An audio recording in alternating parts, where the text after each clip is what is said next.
There's nothing back there. All right. Come out here in the front. Thanks, Robert. Come here to the front. Go behind your friends.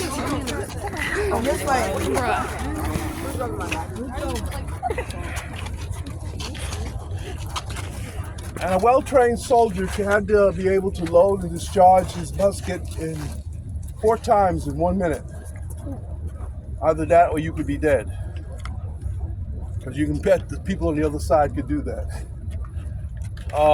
Next story I'm going to tell you is a history story about soldiers, and it's called The Irish Drummer Boy. In the year of 1760, a new king came to the throne of England. He was our beloved George III from the American Revolution. He was only 21 years old when he was crowned king of England. One of the countries he ruled over was Ireland. Ireland was a very poor country. The people there were mostly farmers. It was into this life that young Sean O'Brady was born in 1767. He was the youngest, of 1767. He was the youngest of 7 children born to Liam and Maureen O'Brady. When Sean was only 5, his father died, and things got very tough for the family. But they were pulling together and they were making it. After working in the fields all day, they would make their way home. Their mother Maureen would have supper waiting for them. They would clean up, sit around the table, say grace, and have their supper. And afterwards, she would gather all her children together, and she would sing them old Irish songs and tell them old Irish tales. And for young Sean, these times were magical. He loved the songs his mother would sing and the tales that she would tell. And one night when she was tucking him in, she taught him this special little verse. And she said, "This is just for you, Sean." And it went like this. Shalaki, shalaki boki, put out your horns, for all the good ladies are coming to see you. And in Gaelic, a shalaki boki is nothing more than a little snail.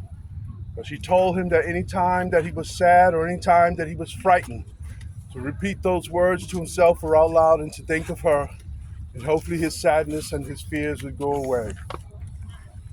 For the most part, it did work for young Sean. Unfortunately, several years after she taught him those words, she too passed. And on a cold and windy and overcast day, he stood at his mother's gravesite and looked out on her coffin and repeated those words that she had taught him.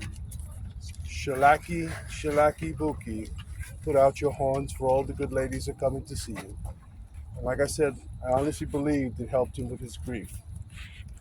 In the year of 1780, a neighbor of the O'Brady's was passing by the O'Brady farm, and he saw Sean in the field, and he stopped to talk to him.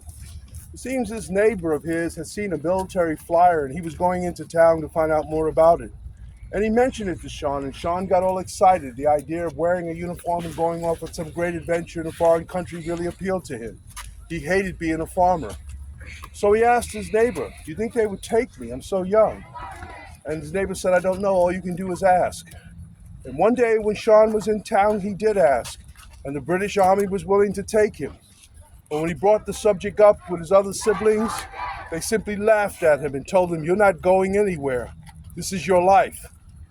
And he argued with them, saying that he hated being a farmer. When he grew up, he was going to leave the farm, and they could have his share of the farm. And they told him, "Until then, this is your life. But if I go into the service, they will pay me. I can send some of my pay home. The family could use the money." And still they told him no. And he continued arguing with them all of 1780, over and over again.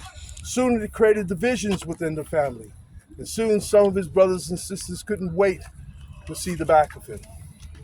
But the eldest, they held out because they had promised their mother on her deathbed that they would look after him and make a farmer of him. But at the end of 1780, they had had enough, and they relented, and they let him go. And he was inducted into the British Army as a drummer boy. He was quickly dispatched here to North America, where a war for independence was being fought. He was attached to Lord Cornwallis's Southern Command. So when Cornwallis was bringing his armies up from the Carolinas, eventually come into Virginia, occupy the city of Williamsburg, and then go off to Yorktown. And you all know what happened there. While he was bringing his armies up into Virginia, his armies were being spied upon by the Marquis de Lafayette. Lafayette's orders were to collect intelligence on the movement of Lord Cornwallis's army, but not to engage him in any combat unless fired upon. Lord Cornwallis knew his army was being spied upon, so he set a trap at a place called Green Springs, which is about 3 miles just west of here. The trap was sprung, a battle ensued. The Marquis was able to escape after the battle with most of his men, and while he was escaping, he captured 3. And among the 3 to be captured was the Irish drummer boy, Sean O'Brady. When the 2 armies came in and occupied the city of Williamsburg, the Continental Army led by George Washington, the French army by the Comte de Rochambeau, young Sean O'Brady was brought here as a prisoner of war. He was held down at the end of this street, and the next street down from the Capitol building where the jail is, and you'll see the jail tomorrow. The jail is one of the original buildings here, and it goes back to 1704. That's where they held Blackbeard.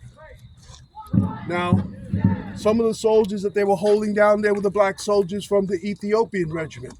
They had been promised their freedom if they would fight for the British, and they had distinguished themselves at Kemp's Landing by having defeated at Great Bridge. Some of those captured at Great Bridge were also being held in the jail compound over here. There were over 450 of them, so now they had to build a compound adjacent to the jail in order to contain them all. And this is where the Irish drummer boy was held also. To tell you their conditions were horrific is an understatement. They were lucky if they were fed once a day a plate of corn mush or a cup of water. Because of the overcrowding, sanitation was poor, and soon many of the men began to get sick. A doctor was brought in to assess the situation, and a decision was made to take those who were the sickest and transport them up here to the old governor's palace, which had been converted into a hospital for the Continental Army in 1781. And among those to be transported was the Irish drummer boy, Sean O'Brady. For a time, it looked like Sean was on the mend. One evening in late October, his little heart gave out and he died.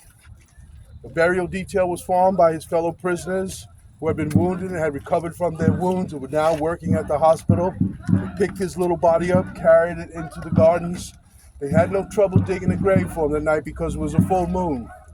They laid his body into the shallow grave and covered him over. And one of the men was good enough to say words over it. And then they walked away from the grave. They had only gone perhaps maybe 30 feet when one of the men stopped and looked around. Did you hear something? The other men looked at him and hear what? I thought I heard something. What'd you hear? I don't know. It's nothing. They moved a little farther from the grave. Then another man stopped. I hear something. Can't you hear it? Listen. What is it? Be quiet. Listen. Listen. Shalaki. Put out your horns for all the good ladies are coming to see you. Shalaki.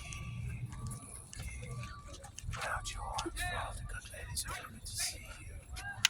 Now these men were soldiers after all, but they were superstitious men, and upon hearing that, they ran from the grave. When they got a good distance from it, they began arguing among themselves as to what they heard or didn't hear. Some said it was a trick of the wind. Others said they didn't hear anything. Others said they were lying because they remember the words because the boy used to recite them down at the jail compound when they were down there. They even knew the words. And one of the men said, is it possible the doctor declared him dead and he was alive all along and we buried him alive? We got to go back and dig him up. But nobody wanted to go back, and they continued arguing among themselves. Finally, the man who suggested perhaps the doctor had declared him dead and he was alive all along, grabbed the shovel, made his way back to the grave and stood there. And he listened.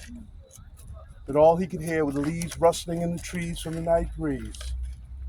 And he got ready to step away from the grave. And he noticed that the full moon had cast his shadow over the grave. He instinctively looked back at the full moon. That's when he heard.